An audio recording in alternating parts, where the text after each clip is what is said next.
Bonjour, aujourd'hui on va voir la troisième partie dans l'RDM, donc il s'agit de la torsion. Donc dans cette partie on va voir comment ça marche, comment on doit donc calculer les contraintes, voilà, et vérifier la condition de résistance pour les sollicitations en torsion. Alors pour la torsion, donc il s'agit d'appliquer voilà, des couples qui sont deux couples opposés avec des sens opposés sur un arbre. Donc supposons qu'on a cet arbre à ce niveau-là, voilà, avec deux couples qui sont appliqués, la couple résistive à ce niveau-là et la couple motrice, ou le couple du moment ici, qui sont avec des sens opposés. Voilà donc un autre exemple ici, pour bien expliquer comment ça marche. Par exemple, dans le système mécanique, on doit avoir notre moteur, supposons qu'on a un moteur par exemple électrique ou thermique, qui doit donner, bien sûr, sur un arbre, voilà, voilà l'énergie mécanique de rotation. Donc on doit avoir ici à ce niveau-là l'énergie mécanique de rotation avec une couple motrice. Et ici on doit avoir par exemple notre système de récepteur, soit des réducteurs, soit je sais pas, soit en général, soit des réducteurs, soit par des engrenages, ainsi de suite. Donc on doit avoir bien sûr une couple résistive à ce niveau-là. Et grâce à ces deux couples, on doit avoir une forme de déformation au niveau de cet arbre. Bien sûr, ça dépend de leur section, ainsi de suite, et leur matériau. Donc voilà, on commence bien sûr à définir comment on peut calculer la contrainte tangentielle. C'est notre contrainte tangentielle, voilà. Ici notre section, supposons qu'on doit utiliser une section pleine. Voilà, donc on peut tracer les contraintes qui sont appliquées sur, voilà, sur l'arbre. Pour la contrainte tangentielle de torsion, il doit être égal à G fois l'angle unitaire fois ρ. Bien sûr, ρ, c'est la distance entre l'origine et le point qu'on veut calculer leur contrainte tangentielle. Par exemple, si on veut calculer contrainte tangentielle dans ce point M, donc la contrainte tangentielle dans ce point doit être égale à G, qui est bien sûr voilà, le modèle d'élasticité transversale en mégapascal. Donc ça dépend de la matière utilisée, de la matériau utilisé, fois ρ, donc fois l'angle unitaire.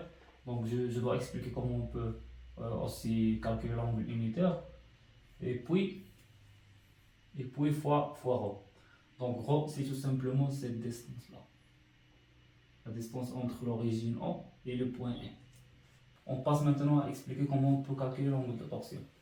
Alors pour expliquer comment on peut calculer l'angle de torsion, il faut bien sûr expliquer c'est quoi l'angle de torsion. Donc l'angle de torsion, c'est tout simplement l'angle de déformation de l'arbre. Supposons qu'on a cet arbre ici, et cette poids initiale c'est M0. Donc si on commence à augmenter le moment appliqué sur cet arbre, à ce niveau-là, donc on va avoir voilà, déplacement ou une variation de la position de M0. Voilà, on doit avoir notre M0 ici, leur position initiale, et puis si on commence à augmenter voilà, le moment appliqué doit varier. On doit avoir M', et puis si on continue à augmenter sur le couple, on doit avoir M seconde. Donc on doit avoir une type de déformation sur toute l'arbre. Et pour mesurer cette déformation, on doit définir l'angle alpha à ce niveau-là. Donc comme c'est bien expliqué dans ce schéma, alpha c'est tout simplement l'angle, voilà, la différence entre M0 qui est le point initial et M'. Ici on a bien sûr c'est M0. M0, M', et puis M, voilà, et puis M' vers M second. Pour alpha, ça va être donné bien sûr généralement dans l'énoncé des exercices. Donc pour calculer l'angle de torsion unitaire, c'est l'angle de torsion unitaire, il faut diviser l'angle de torsion, qui est bien sûr au radien, sur x. Alors x, c'est tout simplement la distance entre le point d'origine, M0 et le point M', ici. Et on trouve notre angle de torsion au radien par millimètre, bien sûr. Et puis, on peut calculer aussi la contrainte on peut aussi définir la contrainte de torsion maximale, qui est tout simplement G fois l'angle de torsion fois R. R, c'est tout simplement, si on remplace, c'est tout simplement lorsqu'on doit remplacer ρ par R. Donc, la contrainte, voilà, ici à ce niveau-là, sur notre schéma, la contrainte de torsion maximale, c'est à ce niveau-là, lorsque ρ doit être égal à R. C'est le point maximal de notre section. Donc on peut définir, grâce à ce schéma, on peut écrire grâce à ce schéma que la contrainte de torsion maximale, c'est G fois l'angle de torsion fois R. C'est bien sûr en pascal, en mégapascal. C'est bien sûr en mégapascal. Alors on passe maintenant pour définir comment on peut calculer le moment de torsion. C'est bien sûr en newton-mètre. Alors pour calculer le moment de torsion, il suffit tout simplement de diviser G, qui est, comme j'ai déjà bien expliqué ici, l'angle d'élasticité transversale en mégapascal, fois l'angle de torsion, voilà, fois I0. Donc I0, c'est tout simplement le moment quadratique polaire. Donc I0 doit dépendre selon la section utilisée. Voilà, je laisse un petit tableau ici pour expliquer par la suite comment on peut trouver notre I0. Voilà donc notre formule pour calculer le moment de torsion.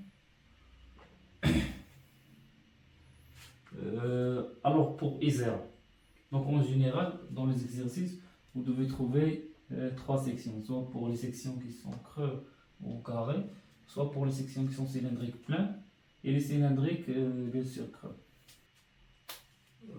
Donc voilà, pour l'axe, si on veut calculer voilà, moment quadratique sur l'axe x, donc c'est cet axe là, x, x, x, voilà les expressions utilisées. Et puis sur l'axe ig, y, donc selon l'axe y, voilà les expressions utilisées. Bien sûr a et b sont les paramètres de notre section. Distance b, c'est là, et la distance h. Bien sûr bh, ce sont les distances qui sont ici. Et bien sûr, diamètre, c'est tout simplement le diamètre de notre section. Et puis pour voilà, les sections cylindriques creux, on doit avoir bien sûr de diamètre grand D et petit d. Petit d ici. Voilà.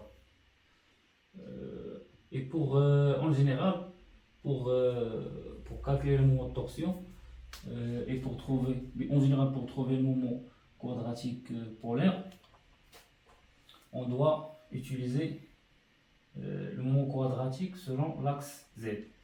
Car dans cet cas, voilà, dans les trois cas, on trouve que l'axe Z se trouve dans cette direction-là. Voilà.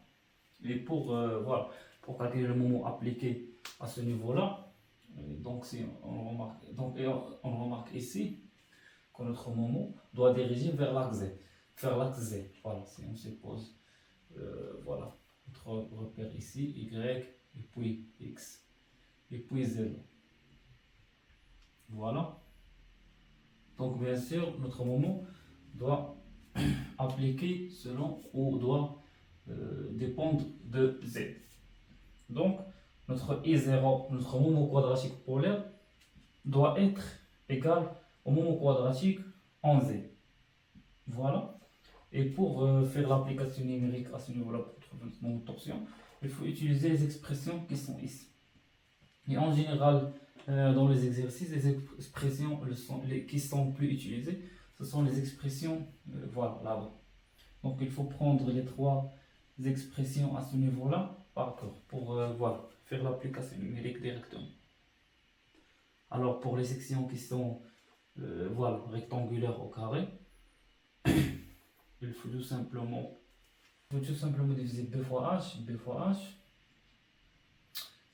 par B au carré plus H au carré sur 12. Et puis pour les sections cylindriques, c'est tout simplement P fois D au carré sur 32. Et pour les sections qui sont cylindriques creux, c'est P sur 32 fois voilà, grand D à la puissance 4 moins petit d à la puissance 4. Si on veut par exemple calculer mt dans ce cas, il faut tout simplement voilà, donc remplacer. Il faut remplacer I0 par cette expression. Si on suppose que notre section est une section cylindrique, donc on doit remplacer I0 par pi fois d à la puissance 4 sur 32. Et on peut faire directement l'application numérique. Bien sûr, après calculer voilà, l'angle de torsion. Maintenant, on peut trouver l'expression voilà, de contrainte tangentielle avec l'utilisation de cette expression avec l'utilisation de moment de torsion. Alors on peut dire que si on veut remplacer voilà G fois θ par mt sur I, si on divise mt par I, on trouve que voilà G fois θ doit être égal à ici mt sur I0 directement. Il reste tout simplement de multiplier par. Bon, bien sûr, c'est la distance entre l'origine et le point d'application. On peut ici dire que le moment de torsion maximale doit être égal à tout simplement mt, bien sûr mt maximal fois, comme j'ai déjà dit, pour calculer le moment tangentiel, le moment de torsion maximale, il faut remplacer ρ par R. Donc on doit multiplier par R ici sur, bien sûr, sur I0. Voilà donc les deux expressions pour calculer contrainte tangentielle de torsion. Alors maintenant pour vérifier la condition de résistance pour, voilà, pour les arbres qui sont en torsion, ou pour les sections qui sont en torsion, il faut bien sûr vérifier que la contrainte tangentielle maximale que j'ai expliqué là-bas, qui est égale à bien sûr moment de torsion maximale sur moment quadratique polaire fois R, doit être inférieure à la résistance pratique au glissement qui est égale à la résistance élastique au glissement sur la coefficient de sécurité. Bien sûr, les termes utilisés là-bas sont bien expliqués dans la première partie, la coefficient de sécurité et la résistance élastique. Vous pouvez voir la première partie pour expliquer, pour comprendre voilà comment ça marche. Vous pouvez par exemple remplacer pour trouver, je ne sais pas, pour trouver les diamètres qui sont, pour bien sûr vérifier, vous pouvez par exemple remplacer I et 0 par leur expression. Supposons pour une section cylindrique, vous pouvez remplacer I0 par PT à la puissance 4 sur 32 ici, et puis vous pouvez tirer directement la section qu'il faut utiliser. Bien sûr, ça dépend des moments appliqués maximales et des résistances élastiques et de la section de sécurité utilisée. Bien sûr, la résistance élastique doit dépendre de le matériau utilisé, soit l'aluminium ou l'acier, ainsi de suite. On peut définir par la suite la condition de rigidité, c'est tout simplement l'angle de torsion qui est égal à bien sûr après cette expression qui est égal à moment de torsion sur G fois I0, voilà, doit être inférieur à l'angle de torsion limite, bien sûr au radian par millimètre. Bien sûr, l'angle de torsion limite doit être donné voilà, dans l'exercice, doit être donné dans les lancers, bien sûr. Voilà, donc c'est tout pour vérifier les conditions. Il existe deux conditions, donc la condition de résistance, bien sûr, et puis la condition de rigidité, pour vérifier ou pour valider l'angle de torsion. Voilà, donc c'est tout pour cette partie de torsion.